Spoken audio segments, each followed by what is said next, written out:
Welcome to the Outsmart Burnout podcast. I'm your host, Dr. Zarya Rubin, a functional medicine doctor, an international speaker, and a burnout badass because I've been there myself. After walking away from my own high-stress medical career, I discovered how to break free from burnout to reclaim my passion, purpose, and joy. And now I'm here to help you do the same. From science-backed tips to time-saving hacks, and hopefully some aha moments that just might change your life. Today's guest is the ultimate example of what it means to live intentionally to create a life you love. Wuellner is a passionate entrepreneur, life coach, podcaster, and founder of The Crew, where she helps women break free from living on autopilot to design lives rooted in fulfillment, freedom, and alignment. She's a proud mom of 3, a real estate investor, and perpetual student of life. Madi brings honesty, curiosity, and a whole lot of heart to everything she does.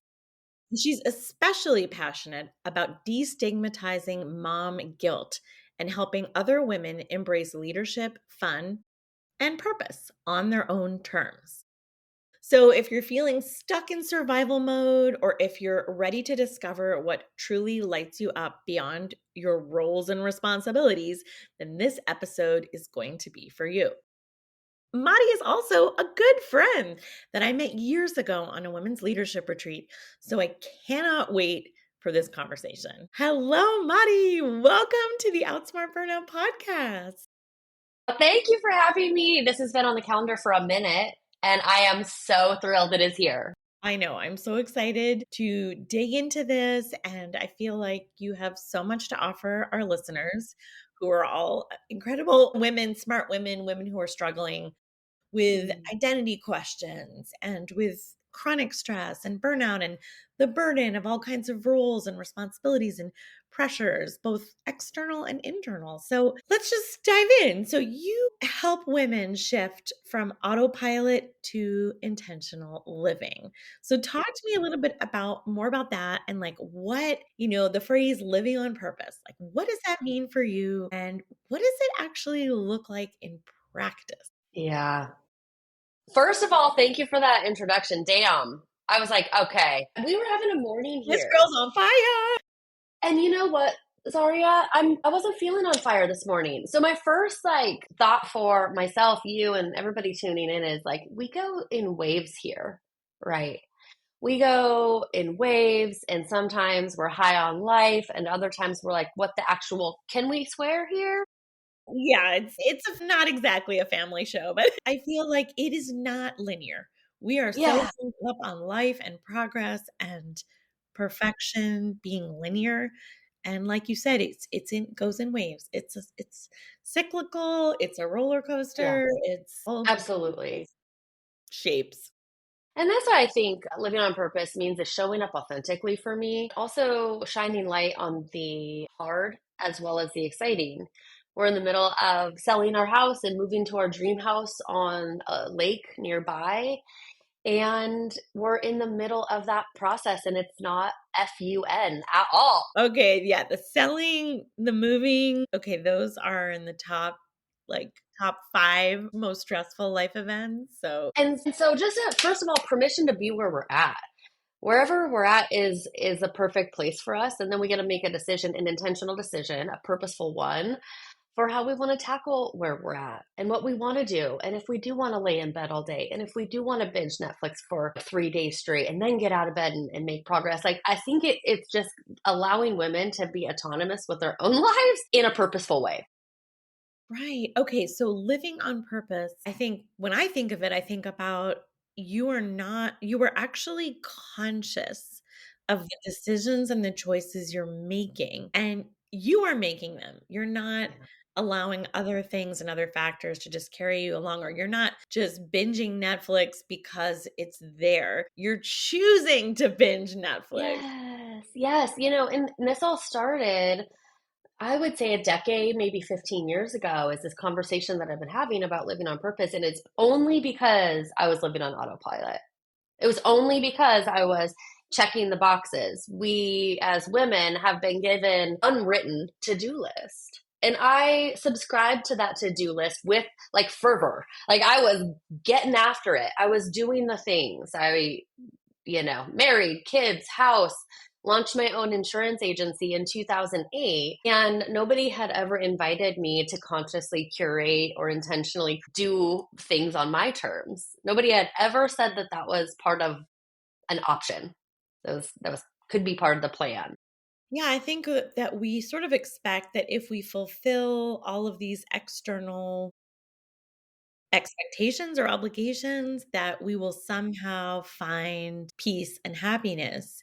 And then when we finally arrive, like Yeah. we do all the things, we check off all the things, and we're like, wait a second, why does this not feel the way I thought it would feel? Or why does it not feel like completion? It feels like I should be super happy.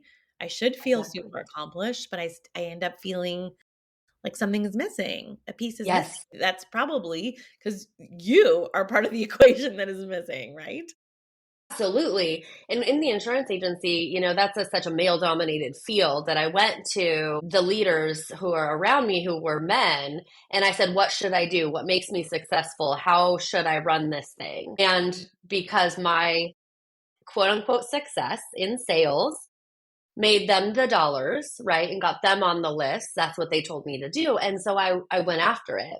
And I was at the top of every list. And I did have the zeros behind the checks. And I did win the trips to Paris and Bermuda and Hawaii and all the things.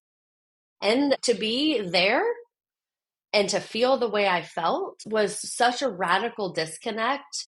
I was like, okay, this is not what it's supposed to be. And at that point, I had my first panic attack. And Oh, so it was forced, like, it was a forced look at the way I was living my life. And I am so grateful. I think we can actually call that burnout. I'm so grateful for that burnout, for that panic attack, because it really forced me to take a step back and ask myself some tough questions like, is this what you want to be doing? okay. So yeah, that's fascinating. I didn't know that story. Yeah. So what sparked your personal journey out of autopilot was, all of this success and all of this achievement. And then all of a sudden you're having a panic attack. And Yeah. how did that serve as something of a wake up call to you? Well, it wasn't right away, right? Because this was so long ago. Folks weren't talking about mental health on the socials. No.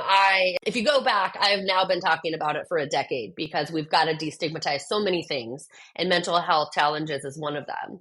But when this happened to me, I was sitting in my office, my huge office with my huge team and all the awards on the wall, and I had my panic attack. Well, I didn't know what it was. I thought I was dying.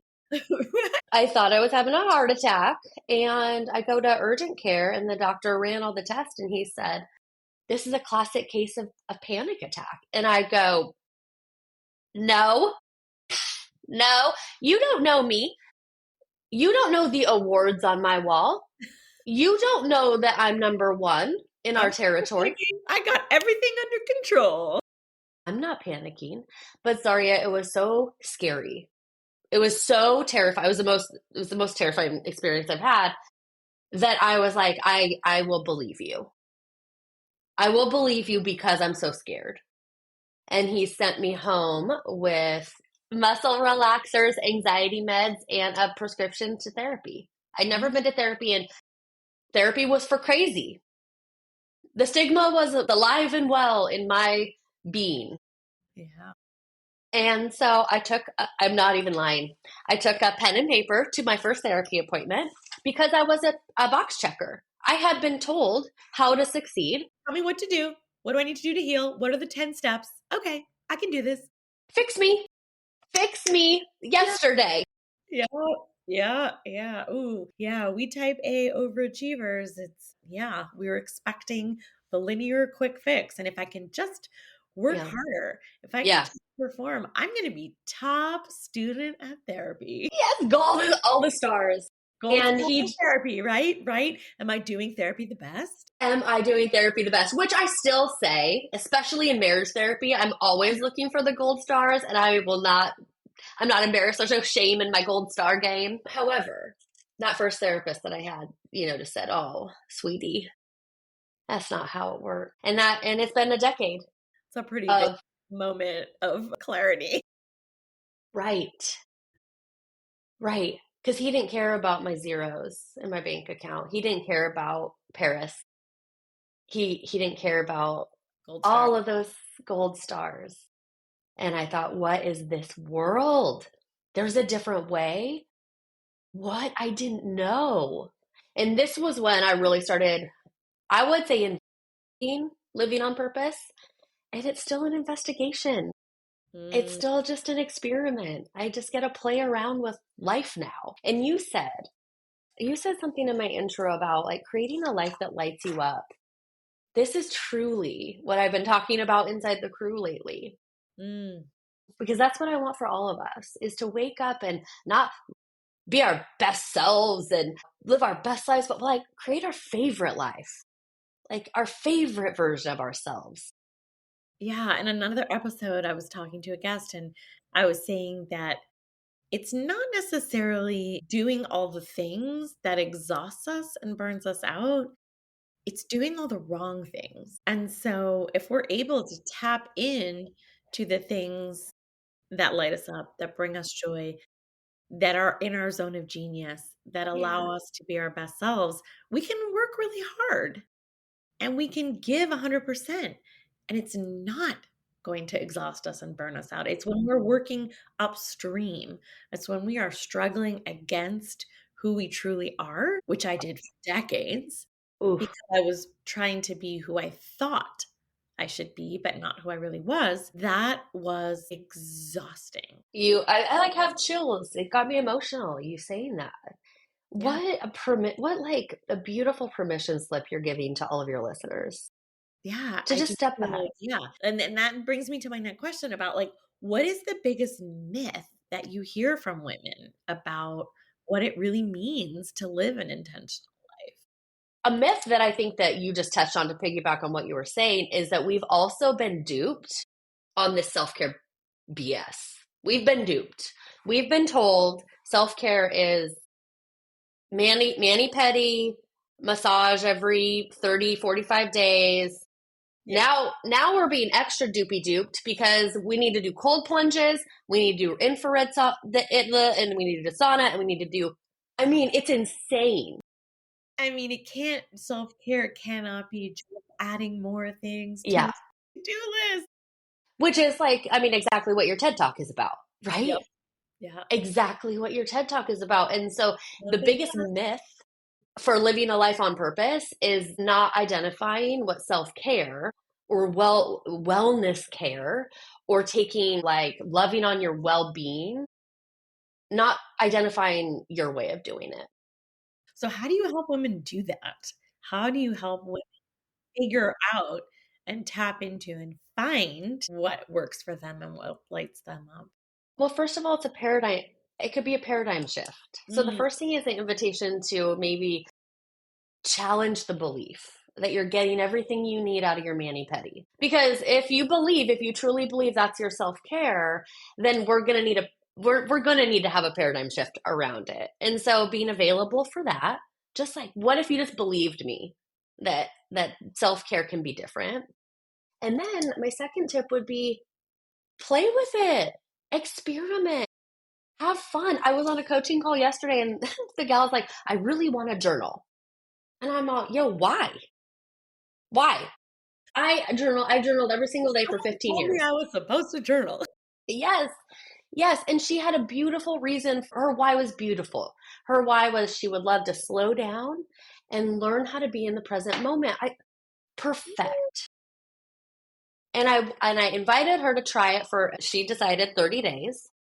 I invited her to try for 2 minutes a day.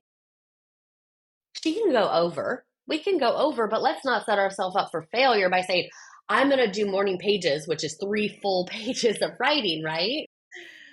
I love this because this is how I get people to start a meditation practice. So I think people often have this misconception that in order to start something, you need to do it full out, you know, start going to the gym, start training for an Ironman. I mean, that's not gonna work. So start meditating. You're gonna sit for 20 minutes in silence on a hard bench and like that's not gonna work.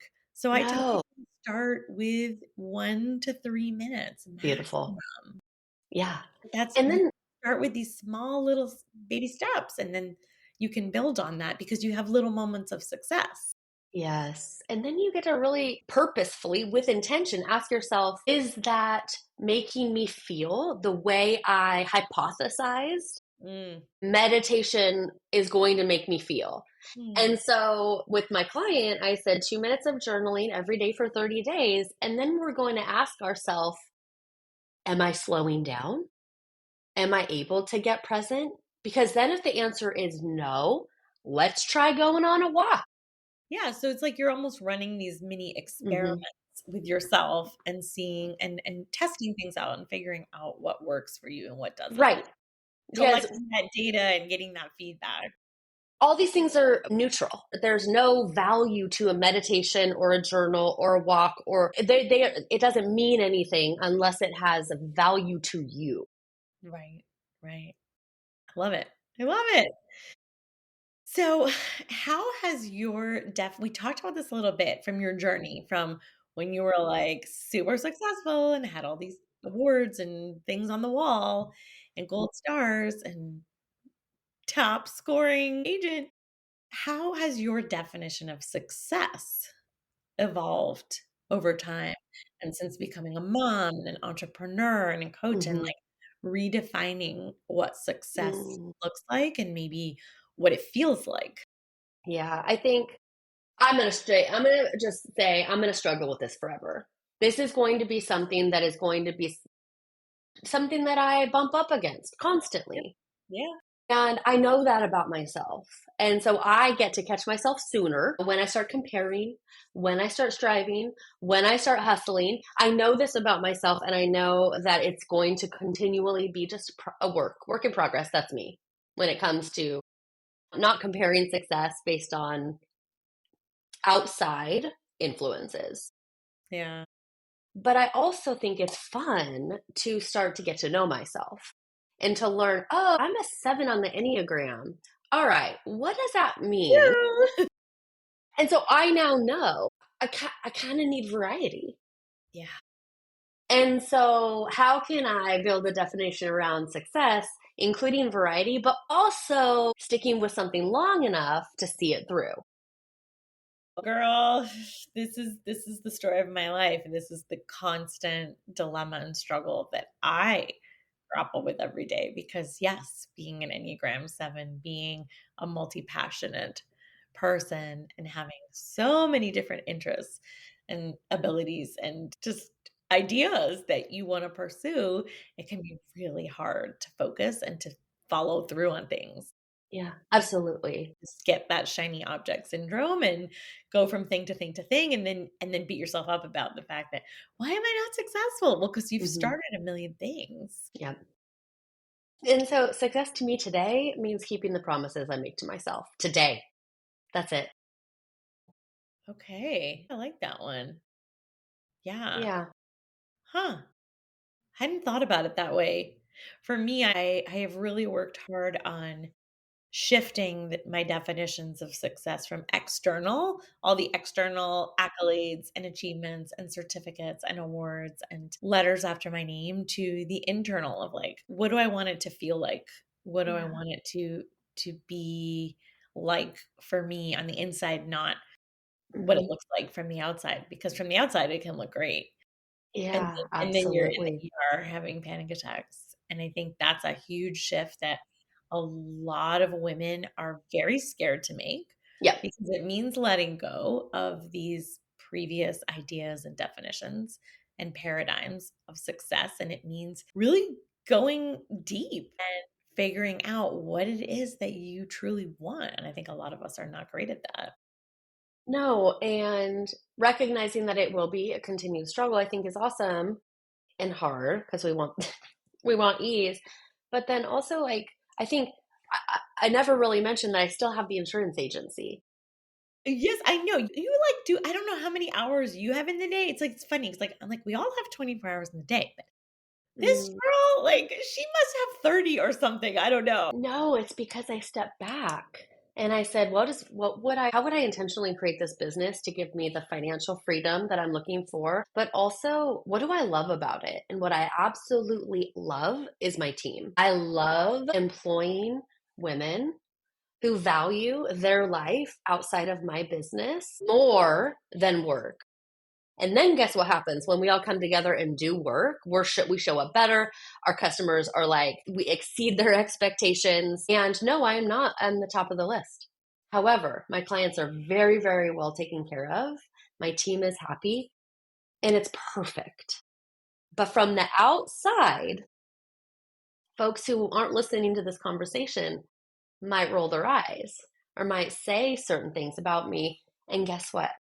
I feel so content with that business that it doesn't matter anymore. All right, we're going to shift gears a little Yeah. bit because the thing that I'm really excited to talk about with you is your more recent exploration of a concept that affects so many women. What do you say? Like a 98% of women or something like that. And that is mom guilt. So I think, look, as a mother, like it's something intuitive that we all maybe feel or are all ashamed of. But how do you define mom guilt, and how did you get started on this journey to explore? Okay. Well, the thing is, in my research, I've asked women how would they define it. And I think that everybody has a different definition. And so I haven't landed on a perfect one in, that captures all of the different feelings, emotions, and reactions and responses that create this mom guilt. And so I think, Kinda like whatever it is that whatever you're doing as a mother is not enough or it's not right. yeah, it's not right. You're not doing it right. Not doing You're it not right doing enough. It shouldn't be this hard. I don't know why it's hard for you. It's not hard for anyone else. at all things. You're failing at all things. If your kid isn't as successful as everyone else is, then you're failing as well. So like not only does it have to do with you, it has to do with your children as well. Oh, yeah. And then the way it shows up is it holds us back. We overextend, we over effort, and then it holds us back from living a life like for us. Yeah. Yeah. So you were there when this whole idea came about. I remember. And you want to know why is because so we were in Mexico on a retreat, and it was the very first conversation, I think. How many women? 15 women? There's like 15 of us or so, and Yeah. we were in this beautiful, Mm. magical place. We were all getting to know each other, and we were all sharing our intentions and goals and dreams. And it was like a leadership and empowerment retreat for women. And it was phenomenal. And how did this come up? One woman said, I almost didn't come. Yeah. And we all like got whiplash, like, what? You almost didn't come. What are you talking about? There were There's a several, way and another one said also, "Yeah, I almost didn't come also." her vulnerability allowed everyone else in there to open up to their own vulnerability, which I think is so beautiful. So the first woman said, I almost didn't come. And we said, what? Why? What happened? And she said, one word, might be two words, mom guilt. And I looked around the room and you all were nodding. Oh my God, yes, totally. Now, my kids are older Yeah. than a lot of the folks who were in the room. Their kids were a little bit younger. And I thought, what is this mom guilt? Because I hadn't put the word around it, and I didn't quite feel it as much as other folks were expressing. Like this thing called mom guilt almost held this woman back from going on a retreat that she had paid for, and she was just going to forego lots and lots of money because she felt badly, right? For leaving, for Yeah. abandoning the family. Yeah. Yeah. Yeah. And I think that That's it, that it's just like you are not going to make time or take time for yourself. You're gonna deny yourself the experience as well as the financial aspect, that you're just feeling so guilty, or that, you're somehow inadequate. Yeah, absolutely. Do this. If you take time for yourself, if you make time to take care of yourself, your own needs, if you put your oxygen mask on first, Yeah, you are being a bad mother, and that's absolutely. actually not what we're taught on the airplane, right? Exactly, right, and so I kind of sat on this idea for a while, and then I started sharing stories, and then I started talking to people, and all of a sudden, I would use this word mom guilt, and folks online would lean in with their own stories. Yeah. And I was like, okay, there's something here. I've got to figure this out. I've got to have these conversations because nobody's talking about it. It's like therapy 10 years ago or 15 years ago where nobody was talking about it and everybody was feeling it. And I thought, oh my God, this is mom guilt. I feel Okay. like it's very similar with burnout, that it's Yes. like you have to sort of name it to claim it, because Mm, it's everywhere, it's pervasive, but we didn't necessarily have the language for it, or the definition, or like, "Oh, is this really that? Or does it look like, I don't know. Maybe I'm just tired. Maybe I'm just stressed. I'm not burnt out." Or like, "I'm a good mom. I don't know." yes. But I'm not gonna go I would never take a vacation by myself. Yeah. Yeah. Absolutely. So I went on vacation with my husband and we were having dinner with another gentleman and I was bringing up this idea of mom guilt with these guys because I was so excited to just the conversation, and I'm talking DMs. I'm talking multiple DMs every single day. This woke me up at three stories, story after story after story of women. Like, finally, I can tell someone about what I'm feeling. And I Yeah. was so excited. I told these guys. And my husband leans in because he's used to my excitement around a new, conversation. And this other gentleman, Zarya, crossed his arms, leaned all the way out, and said, yeah, my Yeah. wife doesn't have that. My wife doesn't have that. We don't do mom guilt in our house. Yeah, right, and also, guess what? There's no word for that's dad guilt, right? That word doesn't exist. There's no word for dad guilt. And I got pissed.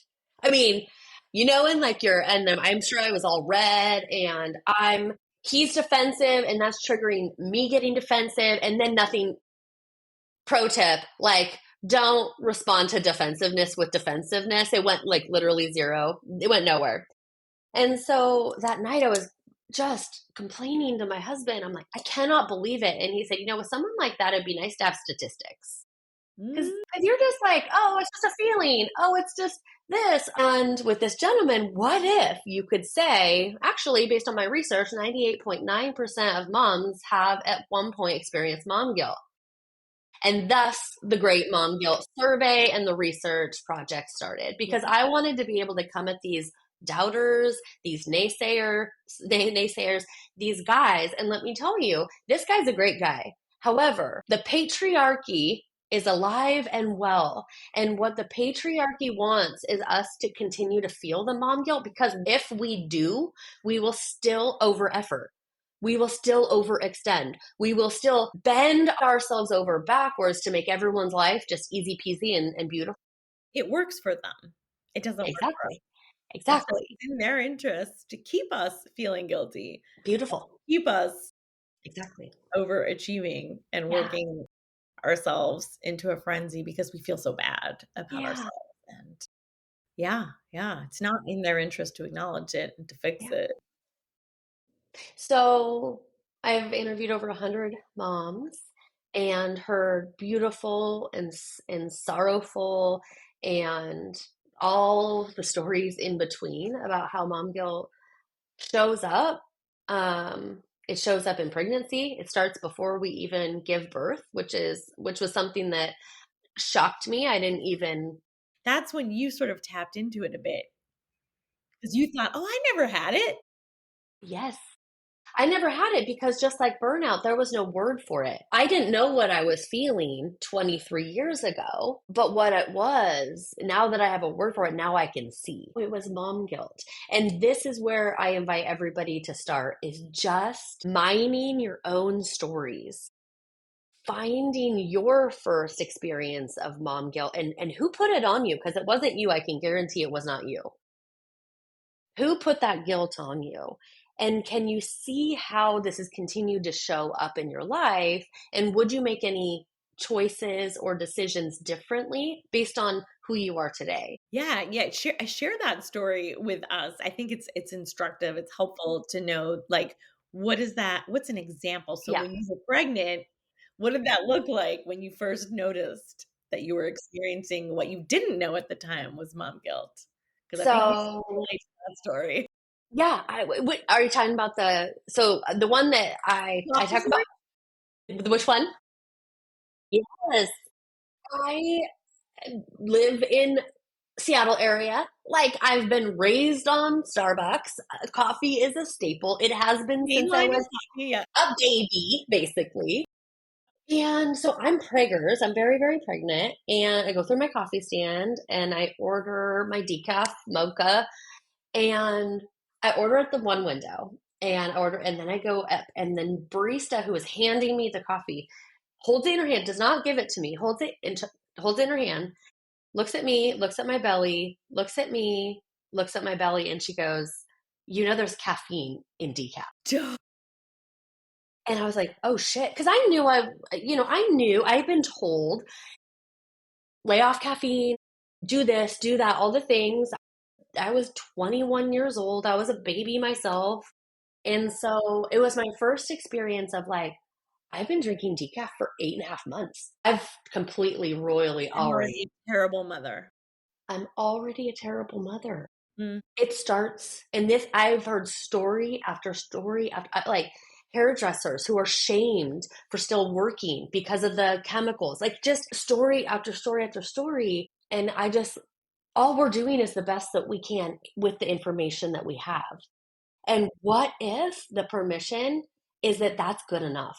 Like, what if we gave ourselves permission to like believe that if we're doing the best we can with the information that we have, that's enough? What do you wanna bet this barista never had kids? Oh, but it's rampant, Zaria. Like, I recently was, and I was recently um, totally schooled online because of my 19-year-old daughter. And I posted, it was during Thanksgiving, and I was exhausted. All the kids were home, all the people were at my house, cooking all the things, cleaning all that. Like, I was so tired by the end of her trip home from college that I didn't want to drive her to the airport. I was so tired. And so I put her on the airport shuttle, the bus that takes her straight to the airport. And I posted a picture online of her walking to the bus. And I said, "Hey, just a reminder, you don't have to bend over backwards for everybody this holiday season, including your kids." And I just shared, I'm not driving her to the airport. I'm going to go home and do other things like take a bath. Yeah, The shame, the mommy guilt, like the guilt on guilt that I got from that blew my mind, the comment. blew the comments. And I thought this is exactly why this conversation is so important. It doesn't stop. No. And No. until we can step back and see it for what it is, we're going to change our ways. We're going to, oh shit, I'm not doing a good job still. Oh, let me drive her to the airport. But here's the thing.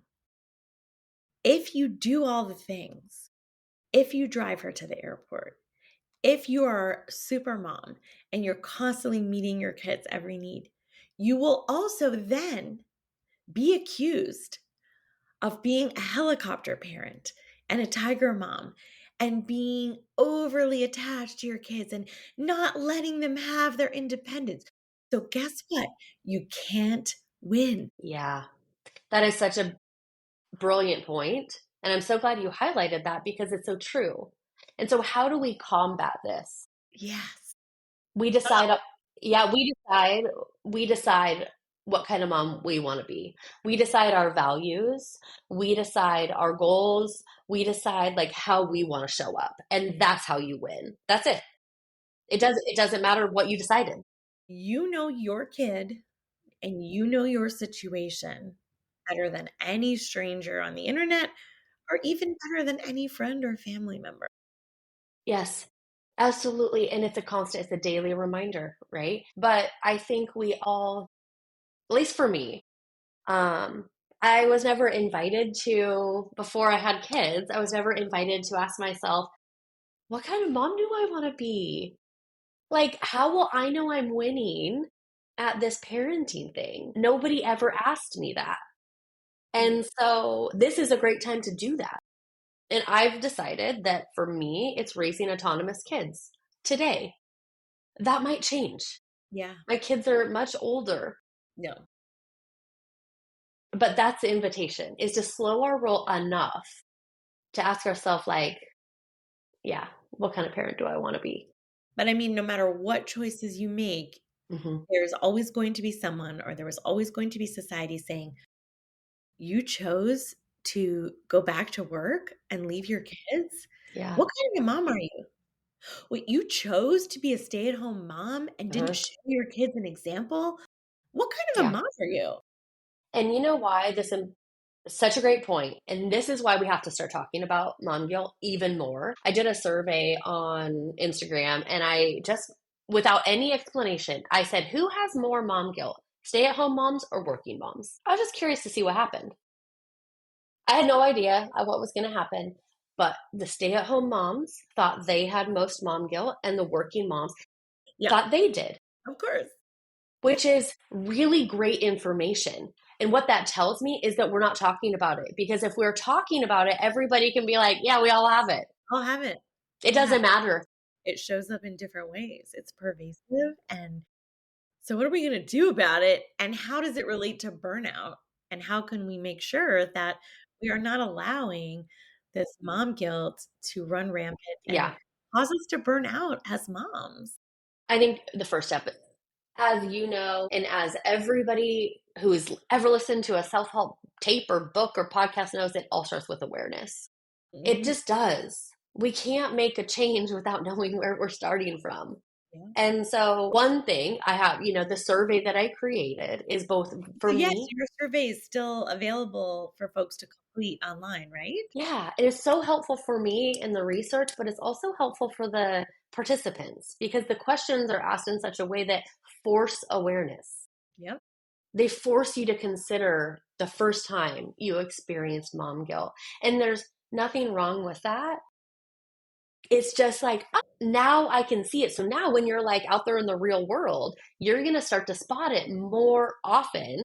It will not be your default anymore. You will be able to become more intentional with your decisions because you're seeing it for what it is. Yes, this loops back to living on purpose Yeah, right. and intentionality. But I also think that there is a form of validation and that a survey, a questionnaire can even have therapeutic value just by being asked the questions.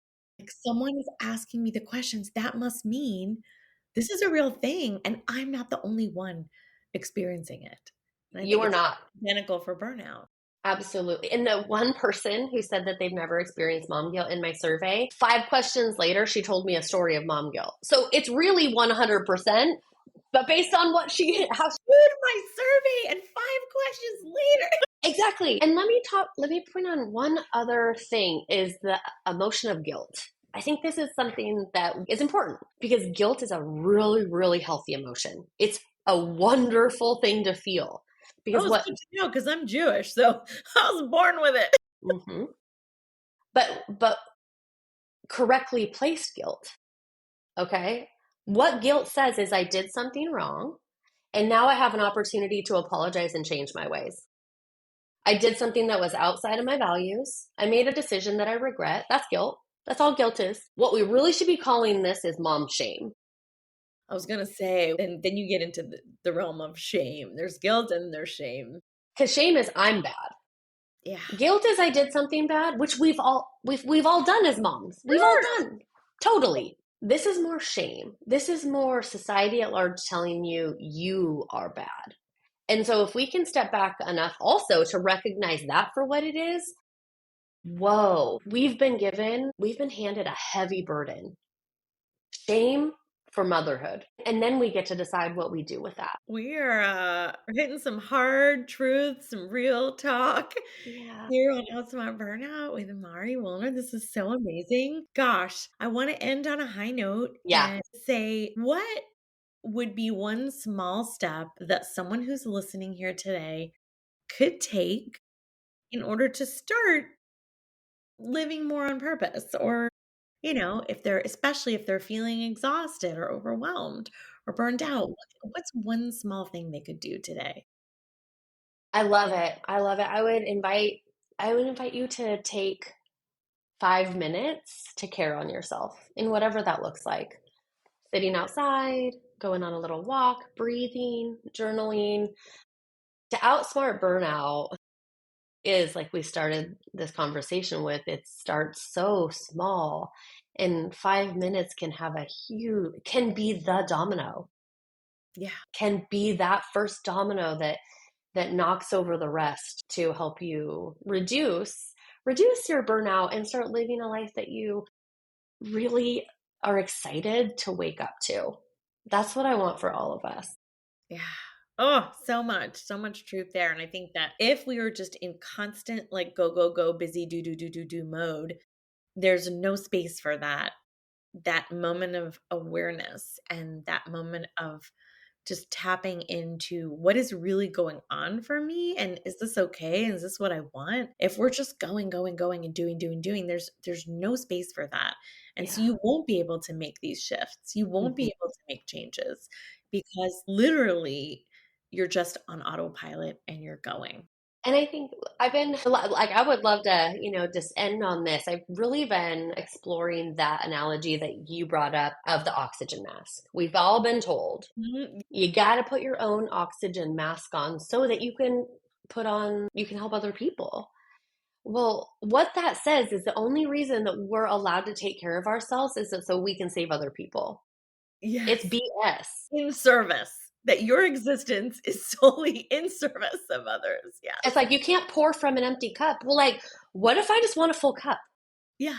I'm not trying to, like, what if I don't want to pour right now? I'm pouring right now. Yes. All I'm doing is filling my cup. Like, that's it. And And that's permission, yes. Yeah. And that is okay. So, Permission to like, fill your cup, have some herbal tea, take a moment for yourself, and yeah, journal for 5 minutes, meditate yeah, for 5 minutes, walk in nature for 5 minutes, yeah. and release some of this mom guilt, because we all have it. We've all been there. Make sure to check out her website. It's MariWollnerCoaching.com. Is that right?